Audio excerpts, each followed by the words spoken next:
ہم ایک ایسے دور میں ہیں جہاں جہاں ہر طرف سے معلومات کی ایک بمباری ہو رہی ہے۔ خبریں ہیں، سوشل میڈیا ہے، اشتہارات ہیں، اور ہر کوئی اپنی ایک کہانی، اپنا ایک بیانیہ بیچ رہا ہے۔ کبھی کبھی تو یہ کہانیاں اتنی بڑی، اتنی شاندار اور منظم ہوتی ہیں کہ سچائی کی ایک سادہ سی آواز وہ کہیں دب کر رہ جاتی ہے۔ تو سوال یہ پیدا ہوتا ہے کہ جب ایک بہت بڑا منظم فریب ہمارے سامنے ہو تو حقیقت وہ اس کا مقابلہ کرتی کیسے ہے؟ یہ آج کا سب سے بڑا چیلنج ہے۔ کیا سچائی کو بھی اتنا ہی بڑا اور شاندار ہونا پڑتا ہے؟ کیا اسے بھی ویسے ہی حربے استعمال کرنے پڑتے ہیں، یا اس کا طریقہ کچھ اور ہے؟ اور دلچسپ بات یہ ہے کہ یہ سوال کوئی نیا نہیں ہے۔ آج ہمارے پاس جو ذریعہ ہے وہ اسی کشمکش کی ایک ہزاروں سال پرانی لیکن حیران انگیز طور پر آج کے دور سے جڑی ہوئی مثال ہے۔ بالکل۔ آج کی ہماری گفتگو کا مرکز قرآن مجید کی ایک آیت ہے جس کا سیاق و سباق ہمارے ذریعے کے عنوان موسیٰ کا عصا اور عظیم فریب میں ہی چھپا ہوا ہے۔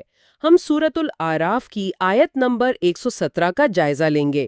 یہ صرف ایک آیت ہے، لیکن یہ اپنے اندر ایک مکمل ایکشن فلم، ایک نفسیاتی ڈرامہ اور حقیقت اور فریب کے فرق پر ایک ماسٹر کلاس سموئے ہوئے ہے۔ ہمارا مقصد صرف اس کا ترجمہ جاننا نہیں، بلکہ اس کے ایک ایک لفظ کی گہرائی میں اتر کر یہ سمجھنا ہے کہ یہ آج ہمارے لیے کیوں اہم ہے۔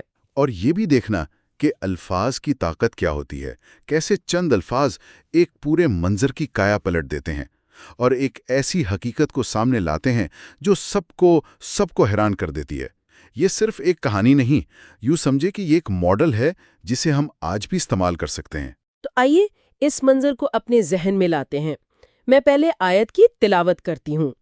اعوذ باللہ من الشیطان الرجیم، بسم اللہ الرحمن الرحیم۔ وَأَوْحَيْنَا إِلَى مُوسَىٰ أَنْ أَلْقِ عَصَاكَ فَإِذَا هِيَ تَلْقَفُ مَا يَأْفِكُونَ۔ اس کا ترجمہ ہے، اور ہم نے موسیٰ کو وحی کی کہ اپنا عصا ڈال دو، تو وہ ان چیزوں کو نگلنے لگا جو وہ جھوٹ موٹ بنا رہے تھے۔ اچھا، اب اس آیت کو سمجھنے کے لیے ہمیں اس سے ٹھیک ایک لمحہ پہلے کا سین یاد کرنا ہوگا۔ فرعون کا دربار لگا ہے، مصر کے کونے کونے سے بہترین جادوگر بلائے گئے ہیں، یہ ایک قومی تہوار کا دن ہے، یہ فرعون کا آپ کہہ لیں پرائم ٹائم ایونٹ ہے۔ بالکل، اور یہ صرف ایک جادو کا مقابلہ نہیں ہے، یہ ایک نفسیاتی جنگ ہے۔ فرعون اپنی طاقت اور اپنے نظام کی برتری ثابت کرنا چاہتا ہے۔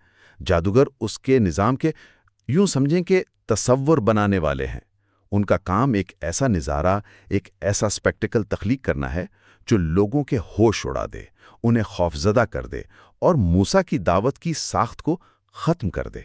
یہ اس دور کا دہشت اور دبدبا تھا، ایک ایسی میڈیا مہم جسے طاقت کو قائم رکھنے کے لیے ڈیزائن کیا گیا تھا۔ اور وہ اس میں کامیاب بھی ہوتے ہیں۔ قرآن کہتا ہے کہ انہوں نے جب اپنی رسیاں اور لاٹھیاں پھینکی تو لوگوں کی آنکھوں پر جادو کر دیا اور انہیں دہشت زدہ کر دیا، یعنی ماحول پوری طرح ان کے کنٹرول میں تھا۔ ایک عظیم فریب تیار ہو چکا تھا، اور پھر اس اوج پر پہنچے ہوئے ڈرامے کے بیچ میں آیت کا پہلا حصہ آتا ہے، وَأَوْحَيْنَا إِلَى مُوسَىٰ أَنْ أَلْقِ عَصَاكَ، اور ہم نے موسیٰ کو وحی کی کہ اپنا عصا ڈال دو۔ مجھے جو بات سب سے زیادہ حیران کرتی ہے وہ اس حکم کی سادگی ہے۔ اتنا بڑا شو، اتنا خوف، اور اس کے جواب میں حکم ہے بس اپنا عصا ڈال دو۔ یہ تھوڑا پھیکا نہیں لگتا؟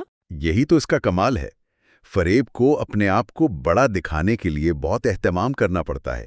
اسے روشنی، آواز، ڈرامے اور سسپنس کی ضرورت ہوتی ہے۔ حقیقت کو ان بساتھیوں کی ضرورت نہیں۔ اس حکم کی سادگی دراصل اس کے اعتماد کی علامت ہے۔ القی عصاک، ایک سیدھا، صاف اور دو ٹوک حکم۔ کوئی پیچیدہ منصوبہ نہیں، کوئی جوابی شو تیار کرنے کی ہدایت نہیں ہے۔ گویا کہا جا رہا ہو کہ ان کے اس پورے ایلیبوریٹ سیٹ اپ کا جواب دینے کے لیے یہ ایک سادہ سا عمل ہی کافی ہے۔ سچائی اپنی ذات میں مکمل ہوتی ہے، اسے سجاوٹ کی ضرورت نہیں پڑتی۔ اور اس حکم میں وحی کا لفظ بھی وہ بہت اہم ہے۔ یہ موسیٰ کی اپنی حکمت عملی نہیں ہے، یہ ایک براہ راست آسمانی مداخلت ہے۔ جب انسانی سطح پر فریب اپنے عروج پر پہنچ جاتا ہے اور حواس کام کرنا چھوڑ دیتے ہیں تو حقیقت کا ظہور ایک بیرونی اعلیٰ ذریعے سے ہوتا ہے۔ یہ وہ لمحہ ہے جہاں کھیل کے اصول ہی بدل دیے جاتے ہیں۔ بالکل، اور پھر آیت کا دوسرا حصہ شروع ہوتا ہے جو اس واقعے کا کلائمیکس ہے، وہ لمحہ جب پورا کھیل پلٹ جاتا ہے۔ فَإِذَا هِيَ تَلْقَفُ مَا يَأْفِكُونَ۔ یہاں ہر لفظ پر غور کرنا ہوگا۔ پہلا ٹکڑا ہے فَإِذَا هِيَ، فا کا مطلب ہے تو یا پھر، لیکن لفظ اذا کمال کا ہے۔ یہ عربی میں کسی ایسے کام کے لیے آتا ہے جو اچانک غیر متوقع طور پر ہو جائے۔ اچھا، تو یہ ایک متوقع نتیجہ نہیں تھا؟ مطلب ایسا نہیں تھا کہ ایک سانپ دوسرے سے لڑ رہا ہے اور ایک جیت جاتا ہے۔ یہ تو کہانی میں ایک دم سے موڑ آ گیا جس نے سب کو ہلا کر رکھ دیا۔ ایگزیکٹلی۔ فَإِذَا هِيَ کا مطلب ہے تو اچانک وہ۔ یہ ایک ایسی حقیقت تھی جو بغیر کسی وارننگ کے ظاہر ہوئی۔ کسی کو امید نہیں تھی کہ لکڑی کا یہ بے جان عصا ایسا کچھ کر سکتا ہے۔ اس نے پورے ماحول کی پریڈکٹیبلٹی کو توڑ دیا۔ اب آتے ہیں اگلے لفظ پر، تلقفو۔ اس کا ترجمہ عام طور پر نگلنے لگا کیا جاتا ہے، لیکن یہ بہت کمزور ترجمہ ہے۔ کیوں؟ اس میں کیا خاص بات ہے؟ دیکھیں، عربی میں کھانے کے لیے اکلا یا پینے کے لیے شریبہ جیسے الفاظ ہیں۔ لکفا، جس سے تلقفو بنا ہے، اس کا مطلب ہے کسی چیز کو انتہائی تیزی سے لپک کر اچک لینا، ایک ہی جھٹکے میں ہڑپ کر جانا۔ اس میں چبانے، ہضم کرنے کا کوئی تصور نہیں ہے۔ یہ ایک تیز، صاف اور مکمل عمل ہے۔ واہ، یعنی یہ کوئی مقابلہ تھا ہی نہیں، یہ تو ایک صفایا تھا۔ ایک ہی لمحے میں ان کے پورے شو کی ہوا نکل گئی۔ وہ جو ہزاروں سانپوں کا خوفناک منظر تھا، وہ ایک ہی لمحے میں ایسے غائب ہو گیا جیسے کبھی تھا ہی نہیں۔ اس میں کوئی کشمکش نہیں، کوئی ڈرامائی لڑائی نہیں، بس ایک غالب سچائی نے پورے فریب کو مٹا کر رکھ دیا۔ آپ نے بالکل صحیح لفظ استعمال کیا، مٹا دیا۔ یہ لفظ بتا رہا ہے کہ حقیقت جب آتی ہے تو وہ فریب سے بحث نہیں کرتی، وہ اسے صرف ختم کر دیتی ہے، اس کا وجود ہی مٹا دیتی ہے۔ اور پھر ہم آیت کے سب سے طاقتور، سب سے کلیدی حصے پر آتے ہیں، ما یأفکون۔ یہ لفظ، یہ مجھے واقعی سوچنے پر مجبور کرتا ہے۔ قرآن یہ بھی کہہ سکتا تھا کہ عصا نے ان کے جادو کو نگل لیا یا ان کے سانپوں کو نگل لیا، لیکن اس نے یہ سب نہیں کہا۔ اس نے کہا کہ عصا نے وہ نگل لیا جو وہ جھوٹ گھڑ رہے تھے۔ اس لفظ یا فکون میں ایسا کیا خاص ہے؟ یہی تو اس آیت کا بلکہ اس پورے واقعے کا مرکزی نقطہ ہے۔ یہ لفظ افک سے نکلا ہے۔ افک کا مطلب صرف جھوٹ بولنا نہیں ہوتا، اس کا مطلب ہوتا ہے کسی چیز کی حقیقت کو الٹ دینا، ایک ایسی جھوٹی کہانی گھڑنا جو سچ جیسی دکھے، ایک گھڑی ہوئی حقیقت بنانا۔ یہ بہتان، دھوکہ دہی اور فریب کاری کا ایک جامع تصور ہے۔ تو قرآن ان کے عمل کو جادو یا فن کا درجہ بھی نہیں دے رہا، وہ اسے اس کی بنیاد سے ہی رد کر رہا ہے اور کہہ رہا ہے کہ یہ سب کچھ محض ایک گھڑا ہوا جھوٹ تھا، ایک افک تھا۔ اب سمجھ آیا، یعنی قرآن ان کی مہارت کو تسلیم ہی نہیں کر رہا۔ وہ کہہ رہا ہے کہ تم کتنے ہی ماہر کیوں نہ ہو، تمہاری پوری عمارت ہی جھوٹ کی بنیاد پر کھڑی ہے۔ یہ تو پورے کھیل کو ہی بدل دیتا ہے۔ یہ ایسا ہی ہے جیسے کوئی بہت بڑی کمپنی اربوں ڈالرز خرچ کر کے ایک پروڈکٹ کو ماحول دوست ثابت کرے، اور کوئی آ کر صرف یہ نہ کہے کہ یہ پروڈکٹ ماحول دوست نہیں، بلکہ یہ کہے کہ تمہاری ماحول دوستی کی پوری تعریف ہی ایک گھڑا ہوا جھوٹ ہے۔ بالکل یہی نقطہ ہے۔ ما یافکون ان کے پورے بیانیے کو جڑ سے اکھاڑ دیتا ہے۔ عصا نے صرف ان کی رسیوں کو نہیں نگلا، اس نے اس عظیم فریب کو نگل لیا جس کی بنیاد پر وہ کھڑے تھے۔ اس نے اس جھوٹ کو بے نقاب کر دیا جو انہوں نے حقیقت کے لباس میں پیش کیا تھا۔ اور اسی لیے ہمارے ذریعے کا عنوان عظیم فریب دراصل اسی ایک لفظ یافکون کی تفسیر ہے۔ اگر ہم اسے بڑی تصویر میں دیکھیں تو یہ صرف موسیٰ اور جادوگروں کا مقابلہ نہیں ہے، یہ دو نظاموں کا ٹکراؤ ہے۔ ایک طرف خدائی سچائی ہے جو ایک سادہ سے عصا کی شکل میں ظاہر ہوتی ہے، غیر متزلزل، ٹھوس اور اپنی ذات میں مکمل۔ دوسری طرف انسانی فریب ہے جو رسیوں اور لاٹھیوں کی شکل میں ظاہر ہوتا ہے، شاندار، متاثر کن، لیکن اندر سے کھوکھلا اور بے بنیاد۔ اور اس کا سب سے گہرا اثر کس پر ہوا؟ ان لوگوں پر جو فریب کے سب سے بڑے ماہر تھے، خود جادوگر۔ وہ جانتے تھے کہ انہوں نے کیا کیا ہے، وہ ہاتھ کی صفائی، نظر کے دھوکے اور شاید کچھ ابتدائی سائنس کے اصولوں کو استعمال کرنا جانتے تھے۔ وہ اپنے فن کی حدود سے واقف تھے۔ جب انہوں نے دیکھا کہ موسیٰ کا عصا نہ صرف ایک حقیقی وجود میں بدلا بلکہ ان کے پورے افیکٹ کو، ان کی پوری گھڑی ہوئی حقیقت کو نگل گیا، تو وہ ایک لمحے میں سمجھ گئے کہ یہ ان کے فن کی چیز نہیں ہے، یہ کسی اور ہی سطح کی حقیقت ہے۔ یہ ایک بہت اہم نکتہ ہے۔ وہ لوگ جو جھوٹ کو پہچاننے میں سب سے زیادہ ماہر تھے، وہی سچائی کو سب سے پہلے تسلیم کرتے ہیں۔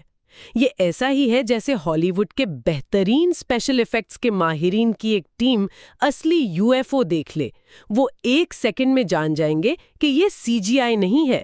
اسی لیے وہ فوراً سجدے میں گر گئے، کیونکہ ان سے بہتر کوئی نہیں جانتا تھا کہ جو ابھی ہوا ہے وہ انسان کے بس کی بات نہیں۔ اور ان کا سجدہ کرنا فرعون کے پورے بیانیے کی موت تھی۔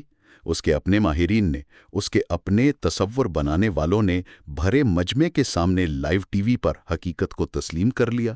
اس سے بڑا دھچکا فرعون کے لیے کوئی اور ہو ہی نہیں سکتا تھا۔ تو جب ہم اس پوری گفتگو کو سمیٹتے ہیں تو آج کے لیے ہمارے کیا اہم اسباق ہیں؟ اس واقعے سے ہم کیا سیکھتے ہیں؟ میرے خیال میں چند باتیں بہت واضح ہیں۔ پہلی یہ کہ حقیقت کی طاقت اس کی سادگی اور ٹھوس پن میں ہوتی ہے، اس کی ظاہری چمک دمک میں نہیں۔ فریب کو ہمیشہ شاندار نظر آنا پڑتا ہے تاکہ وہ اپنی کمزوری چھپا سکے، سچائی کو اس کی ضرورت نہیں۔ اور دوسرا نکتہ یہ کہ فریب چاہے کتنا ہی بڑا، منظم اور وسائل سے بھرپور کیوں نہ ہو، اپنی فطرت میں ہمیشہ کمزور اور کھوکھلا ہوتا ہے، کیونکہ اس کی بنیاد حقیقت پر نہیں ہوتی۔ جب اس کا ٹکراؤ حقیقت سے ہوتا ہے تو وہ ریت کے گھر کی طرح ڈھیر ہو جاتا ہے، اسے لڑنا بھی نہیں پڑتا، وہ بس ختم ہو جاتا ہے۔ تیسرا اور شاید سب سے اہم، ہمیں عفق کو پہچاننا سیکھنا ہوگا۔ ہمیں صرف یہ نہیں دیکھنا کہ کیا کہا جا رہا ہے، بلکہ یہ بھی سمجھنا ہے کہ اس کے پیچھے کون سا بیانیہ گھڑا جا رہا ہے۔ آج کے دور میں جہاں ہر طرف سے یافکون یعنی فریب گھڑنے والے موجود ہیں، ہمیں اپنی تنقیدی سوچ کو تیز کرنا ہوگا تاکہ ہم ظاہری شکل کے پیچھے کی حقیقت کو دیکھ سکیں۔